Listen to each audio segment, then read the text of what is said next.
Good morning बच्चों। आज हम टॉपिक पढ़ने वाले हैं वित्त संबंधी निर्णय।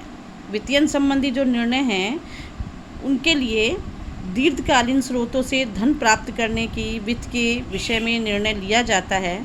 अल्पकालीन स्रोतों का अध्ययन कार्यशील पूंजी के प्रबंध के लिए किया जाता है, तो इसका हम पहले पूर्व में अध्ययन कर चुके हैं। लेकिन जो हमको दीर्घकालीन ऋणों की प्राप्ति चाहिए, दीर्घकालीन वित्त जो हमें चाहिए, वो कौन कौन से स्रोतों से प्राप्त किए जा सकते हैं, उन कोषों के बारे में पढ़ना होगा यहाँ पर हमें। अर्थात इसका अभिप्राय ये हो गया कि एक जो प्रबंधक है उसको उन स्रोतों की पहचान करनी होगी जहाँ से कि वो वित्तीय संबंधी निर्णय यानी दीर्घकालीन वित्तों को प्राप्त कर सके। इन स्रोतों को पहचानना होगा। देखिए, कोष जुटाने के मुख्य स्रोतों को एक कंपनी के द्वारा अपनाया जाता है अंशधारी कोष तथा उधारी निधियों के रूप में। अंशधारी कोष वे होते हैं जिसमें अंश जो हैं निर्गमित किए जाते हैं। ये अंश विभिन्न प्रकार के होते हैं। अंश होते हैं समता अंशधारी होते हैं, पूर्वाधिकार अंशधारी होते हैं। इनके भी कई प्रकार होते हैं, लेकिन यही दो मुख्य यहाँ हम बातें करते हैं, समता अंशों की और पूर्वाधिकार अंशों की।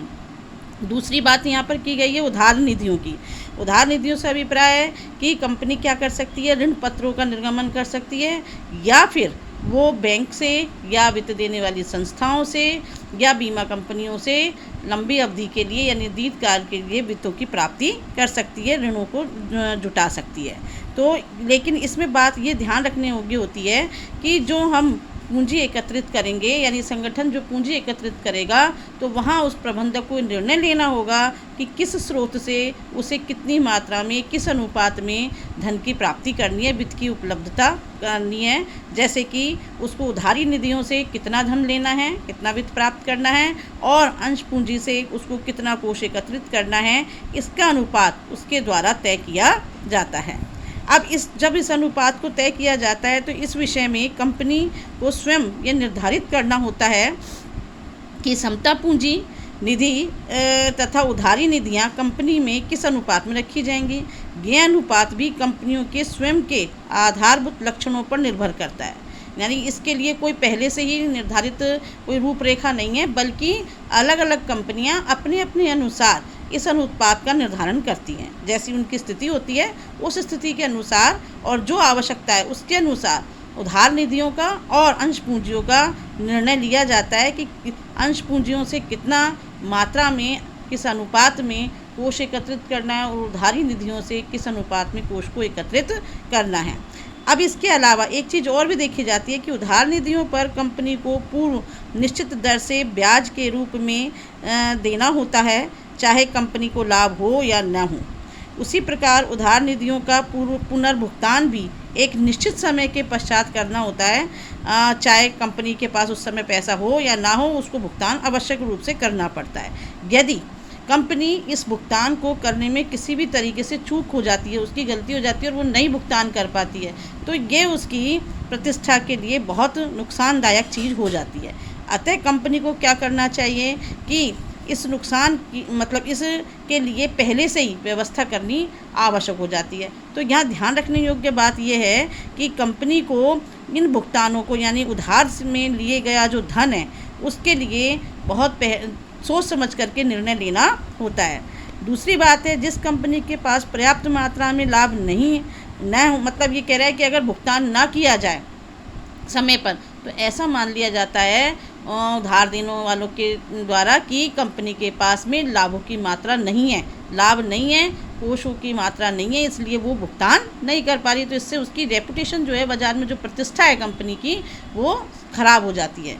नेक्स्ट है दूसरी ओर अंशधारियों की निधि की और से कोई भी प्रकार की वचनबद्धता नहीं होती है कि वे, लेकिन ये बात कह रहा है अंश पूंजियों की। अंश पूंजी में तो इस तरह की कोई वचनबद्धता नहीं पाई जाती, जैसी कि ऋण पूंजी में ऐसी वचनबद्धता पाई जाती है कि उसको निश्चित समय पर भुगतान करना है, निश्चित मात्रा में भुगतान करना है, ब्याज भी निश्चित मात्रा में देना है। लेकिन जो अंश पूंजी है उसके लिए ऐसा नहीं होता है। वहाँ वो जितना उसकी मात्रा में लाभ है उतने लाभों का भुगतान समता अंशधारियों को कर सकता है। लेकिन हाँ, पूर्वाधिकार जो अंशधारी हैं उनको निश्चित मात्रा में लाभों को भुगतान करना ही होता है। इसके अलावा जो और निर्णय हैं वो इस प्रकार से है पूंजी का पुनर्भुगतान करेंगे। अतः एक कंपनी को वित्तीय निर्णय लेने में विवेक सम्मत होना चाहिए ताकि ऋण तथा समता का अनुपात उचित हो। इन वित्तीय निर्णयों में ऋण, समता तथा पूर्वाधिकार अंश पूंजी प्रतिधारित उपार्जन हो सकते हैं। यानी ये कह रहा है कि जब कोष एकत्रित किए जाते हैं तो इन स्रोतों से कोषों को एकत्रित किया जा सकता है। प्रत्येक प्रकार के वित्त की लागत का अनुमान लगाया जाता है। कुछ स्रोत दूसरों की अपेक्षा ज़्यादा सस्ते होते हैं। उदाहरण के लिए जैसे कि ऋण सबसे सस्ता स्रोत माना जाता है, क्योंकि जब इसको एकत्रित किया जाता है तो इस पर आने वाली लागत कम होती है अपेक्षाकृत दूसरे स्रोतों के। ब्याज की दर की कटौती इससे और भी अधिक सस्ता बनाती है। ब्याज पर कर की जो कटौती है उसको और सस्ता बना देती है। प्रत्येक प्रकार के स्रोत के लिए ये सहयोगी जोखिम भी पृथक ही होती है। ये कह रहा है कि अलग अलग प्रकार के जो हमारे स्रोत हैं पूंजी एकत्रित करने के, इनकी जोखिमें अलग अलग होती हैं। ऐसा नहीं है जोखिमें समान होती हैं, समान जोखिम नहीं पाई जाती, बल्कि जैसे अब ऋणों से प्राप्त की ऋणों से हम जब उधार धन एकत्रित करते हैं, यानी ऋण पत्रों से पैसे एकत्रित करें या हम बैंकों से पूंजी एकत्रित करें, तो उनकी दोनों की ही जो जोखिम है वो अलग अलग होगी। इसी तरह अंश पूंजी और पूर्वाधिकार, अंश पूंजी में पूर्वाधिकार है या समता अंशधारी हैं, इनके द्वारा या अपने कोषों से पूंजी जब एकत्रित की जाती है तो वो उनकी भी जोखिमें अलग अलग होती हैं, वो एक समान नहीं होती है। प्रत्येक प्रकार के स्रोत के लिए सहयोगी जोखिम पृथक होती है। प्रत्येक ऋण पर ब्याज का भुगतान करना आवश्यक है। परिपक्वता की तिथि पर मूल का भुगतान करना भी आवश्यक होता है। समता अंशों पर लाभांश का भुगतान करना आवश्यक नहीं होता है। ये बात मैंने आपको पहले भी बताई है कि जो समता अंशधारी है वो ऐसे होते हैं लोग जिनको कि कोई निश्चितता नहीं होती है, इनसे कोई वचनबद्धता नहीं होती है कि इनको लाभों का भुगतान करना ही करना है। यदि कंपनी के पास में पैसा है तो वो भुगतान करती है, क्योंकि ये मुख्य रूप से ये वे लोग होते हैं जो कि कंपनी के मालिक कहलाते हैं। इनको हस्तक्षेप करने का अधिकार होता है, वोट देने का अधिकार होता है, ये मालिक होते हैं। तो इनको तो सबसे अंत में रखा जाता है और सबसे अंत में अगर पैसा है तो उनको लाभों का भुगतान किया जाएगा, नहीं है तो नहीं भी करेंगे तो भी चल जाएगा। लेकिन पूर्वाधिकार अंशधारियों, ऋण पत्रधारियों, उधार कहीं से पैसा लिया हो, वहाँ भुगतान करना आवश्यक हो जाता है। इसी तरह से ये कह रहा है कि वित्तीय जोखिम वाली केवल एक राशि होती है जिसे ऋण वित्तीयकरण कहते हैं। अतः इस प्रकार ऋणगत वित्त के कुछ राशि वित्तीय जोखिमों के रूप में होती है और कुछ वित्तीय जोखिम कुल पूंजी से ऋणों के अनुपात पर निर्भर करती है। निधि विकास अभ्यास की भी कुछ अपने मूल्य होते हैं। यह मूल्य परिवर्तनशील लागत कहलाता है। तब भी इनको सम्मिलित किया जाता है जब विभिन्न स्रोतों से उनका मूल्यांकन किया जाता है। वित्तीय निर्णय तक शामिल किए जाते हैं। जब यह निर्णय लिया जाता है तब उस स्रोत में कितना विकास करेगा, मतलब कुल मिलाकर के जो ये बात हमसे ऊपर कही गई है कि निधि विकास अभ्यास की भी कुछ मूल्य रखता है। इसका अभिप्राय यह है कि जब कोई पूंजी एकत्रित की जाती है तो उस पूंजी को एकत्रित करते समय ये ध्यान रखा जाता है, मूल्यांकन किया जाता है कि उस पर आने वाली लागत तो कितनी है और जो पैसा उस निवेश किया जाएगा, जहाँ से हम पैसा एकत्रित करने उसके बाद में उसको हम निवेश करेंगे। केवल पैसा एकत्रित करना ही पर्याप्त नहीं है, बल्कि ये ध्यान देना भी ज़रूरी है कि उस पैसे को निवेश कहाँ किया जा रहा है और जहाँ से हमको उससे लाभ प्राप्त हो सकें और उतना लाभ प्राप्त हो सके कि हम उधार का भुगतान कर सकें, वो ब्याज का भुगतान कर सकें, इतना होना चाहिए और आगे उसका संस्था का, उस संगठन का विकास भी हो सके। तो ये परिवर्तनशील होते हैं। ये लागत कैसी होती है? परिवर्तनशील होती है, जो यहाँ हमको बताई गई है कि उस स्रोत में कितना विकास करेगा। यह निर्णय विकास की, व्यवसाय की कुल लागत और वित्तीय जोखिम को निर्धारित करता है। तो ये था हमारा वित्तीय निर्णय। अब इसको प्रभावित करने वाले कुछ कारक हैं। वो कारकों में सबसे पहला कारक है लागत। विभिन्न स्रोतों से निधि एकत्रित करने की जो लागत होती है वो कैसी होती है? अलग अलग होती है। पहली बात हमने कही कि जैसे अब इसमें हम बात करें ऋण पत्रों की, तो ऋण पत्रों पर जो ब्याज है वो निश्चित दर से भुगतान किया जाता है, वो हमारी अलग बात है। लेकिन जब हम उसको पूंजी को एकत्रित करते हैं तो पूंजी एकत्रित करते समय विभिन्न प्रकार के खर्चे करने होते हैं। ऋण पत्रों को जारी करने के लिए उस पर आने वाली लागत अलग होती है, अंशों के निर्गमन पर आने वाली लागत अलग होती है। तो ये अलग अलग होती है। इसके लिए प्रबंधक को एक बहुत ही सोच समझ करके और फिर निर्णय लेना चाहिए। तो इसलिए ये जैसे इसमें बताया है कि विवेकशील प्रबंधक उसी स्रोत का चुनाव करता है जो सबसे ज़्यादा सस्ता होता है।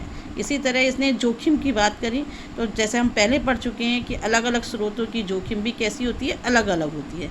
ऐसे प्रवर्तन लागत की हम बात करें तो जिस स्रोत की प्रवर्तन लागत अधिक होती है उसके प्रति आकर्षक कम होता है। सही बात है, यानी कि उसको जिस स्रोत से हम पूंजी को एकत्रित कर रहे हैं उस पर आने वाली जो लागत है, यानी अंशों से, मान लीजिए अंशों के निर्गमन पर जो खर्चा आएगा वो जो उसकी लागत होगी प्रवर्तन लागत कहलाएगी। मान लीजिए वो ज़्यादा आता है तो उस स्रोत से पूंजी कम एकत्रित की जाएगी, और मान लीजिए हम कहें कि ऋण पत्रों से निर्गमन करने पर जो लागत आएगी वो कम आएगी, तो ये स्रोत ज़्यादा आकर्षक होगा। ऐसे ही रोकड़ प्रवाह की स्थिति, एक व्यवसाय के सुदृढ़ रोकड़ प्रवाह स्थिति ऋण और वित्तीयन उसे अधिक जीवन सक्षम बना सकती है अपेक्षाकृत समता वित्तीयन स्थिति के। ये कह रहा है एक व्यवसाय के सुदृढ़ रोकड़ प्रवाह की स्थिति, यदि व्यवसाय की स्थिति ज़्यादा अच्छी है, आर्थिक स्थिति सुदृढ़ है, उसका आवागमन सही है। आवागमन से मतलब है कि जो आगम और निर्गम है वो उसका जो वो फ्लो है वो अच्छा सही है, सुदृढ़ है। जितना हम पैसा हमारा बाहर जाता है उसके डबल हमारा पैसा आता भी है, तो ये स्थिति सुदृढ़ होगी। इसी तरह से ऋण वित्तीयन की स्थिति कैसी है, वो आप समय पर उसका भुगतान कर पा रहे हैं, नहीं कर पा रहे, आपके पास कोषों की मात्रा कितनी है, बहुत अच्छी है, तो ये उसको ज़्यादा अच्छा बना देती है अपेक्षाकृत समता वित्तीयन स्थिति के। स्थायी संचालन की लागत, स्थायी संचालन की लागत होती है कि जो हम स्थायी रूप से हम लगातार पैसा हम खर्च करते हैं और जो हमको खर्च करना ही करना है, जैसे कि वेतन, जैसे प्रीमियम, बीमा अगर हमने ले रखा है तो बीमा में भुगतान की जाने वाली प्रीमियम की दर बहुत ऊंची है, ये स्थायी लागत है। इसी तरह से जैसे यहाँ भवन का किराया दिया हुआ है, ये सब चीज़ें क्या है, स्थायी संचालन लागतें हैं। अगर ये बहुत ज़्यादा ऊंची हैं तो ऐसी स्थिति में उसके पास लाभ अधिक होने पर भी वो कोष ज़्यादा नहीं रख पाएगा, उसकी बचत कम होगी। तो यहाँ बात करिए, यदि व्यवसाय की स्थायी संचालन लागत का स्तर ऊंचा है, जैसे भवन, किराया, बीमा, प्रीमियम, वेतन, तो निश्चित रूप से स्थायी वित्तीय लागत के लिए कम करना चाहिए। यानी उसको स्थायी खर्चों को एकत्रित, मतलब हमको जो वो लागत है उसको कम करना चाहिए। कम कैसे होगी, निम्न श्रेणी के ऋण वित्तीयन अच्छी रहती है। उसी प्रकार यदि स्थायी संचालन लागत कम है तो अधिक ऋण वित्तीयन प्राप्त किया जा सकता है, प्राथमिकता को इसको अपनाया जा सकता है। और नेक्स्ट पॉइंट आ जाता है नियंत्रण प्रतिफल। यदि समता अंशों का निर्गमन अधिक मात्रा में कर दिया जाए, दो बातें होती है, देखो हम यहाँ इसको पहले पढ़ने से पहले देख लें, दो चीज़ों से हमने मेन रूप से हम पैसा एकत्रित किया जाता है, समता अंशों से यानी अंशों से या ऋण पत्रों से।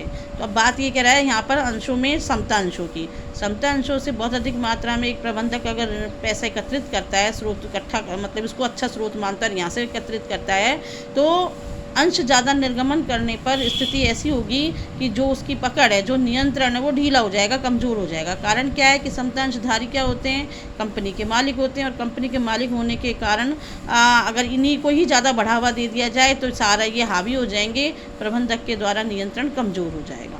इसलिए बहुत अधिक मात्रा में स्रोत से पूंजी एकत्रित नहीं की जा सकती। दूसरी बात इसने कही ऋण पत्रों की। अब ऋण पत्र की अलग बात है, अलग जोखिम है। उसकी जोखिम क्या है कि अगर बहुत अधिक ऋणों से हम पूंजी एकत्रित करते हैं तो ऋणों पर जो ब्याज का भार है वो ज़्यादा हो जाएगा, तो कंपनी पर उसका भार बढ़ जाएगा। हालांकि वो हस्तक्षेप नहीं करते हैं किसी भी तरीके से और ना ही वो अपना दबदबा जमाएंगे, लेकिन प्रॉब्लम क्या होगी, उसकी समस्या क्या होगी कि वो उन पर जो ब्याज है वो ज़्यादा हो जाएगा, तो कंपनी पर भार बढ़ जाएगा, ये इसमें कहना चाहता है। तो किसको प्राथमिकता दें और किसको ना दें, इसके लिए उसको बहुत सोच विचार कर निर्णय लेना चाहिए और दोनों अनुपातों को समान रखना चाहिए।